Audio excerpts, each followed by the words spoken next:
IPL కొత్త season సుమారుగా మరో 2 వారాల్లో ప్రారంభం కానుంది.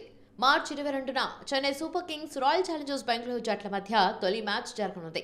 అయితే సీజన్ ప్రారంభానికి ముందే defending champions Chennai super kings shock ఇవ్వనుందా?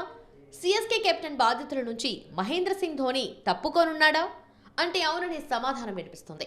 దీనికి ధోని చేసిన ఓ సోషల్ మీడియా పోస్టే కొత్త చర్చకు తెరలేపింది.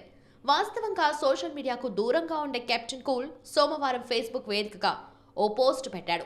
అందులో కొత్త సీజన్ కొత్త రోల్ కోసం ఎదురు చూస్తున్నా వెయిట్ చేయండి అని రాసుకొచ్చాడు.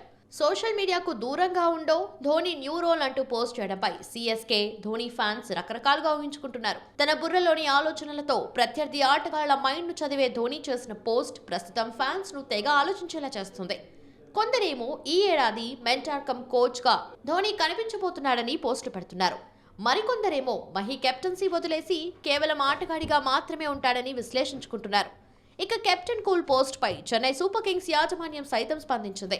కొత్త పాత్రలో లియో ధోని అని ఆలోచిస్తున్నట్టుగా ఉన్న ఫోటో షేర్ చేసింది. దీంతో చర్చను మరింత పెంచింది. మరికొందరేమో సోషల్ మీడియాలో పోస్టులు పెట్టి ఫ్యాన్స్ ను తికమక పెట్టడం ధోనికి అలవాటే అని పేర్కొంటున్నారు. 2021 టీ20 ప్రపంచ కప్ కు కొద్ది రోజుల ముందు మహీ ఓ ఇంట్రెస్టింగ్ అప్డేట్ వినబోతున్నారని ఫేస్బుక్ లో ప్రకటించాడని చెబుతున్నారు. అంతా ఆసక్తిగా ఎదురు చూస్తే ఓ బిస్కెట్స్ బ్రాండ్ ను ప్రమోట్ చేశాడని గుర్తు చేస్తున్నారు. మరి తాజాగా ధోని చేసిన పోస్ట్ అర్థం ఏంటనేది తేలాలంటే మార్చి 22 వరకు వెయిట్ చేయాల్సిందే.